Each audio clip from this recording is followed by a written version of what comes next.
So here's what we do. We're gonna grab a plate and we're gonna hold it across our chest.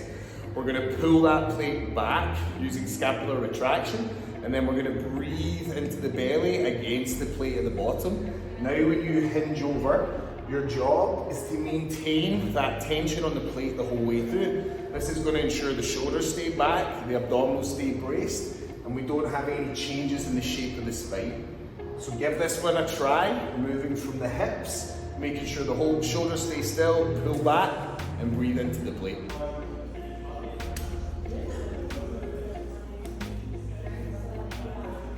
No, you're good, you're good. So, back up to the top. So long through here, and then fold. Feel the difference? And now the pelvis moved.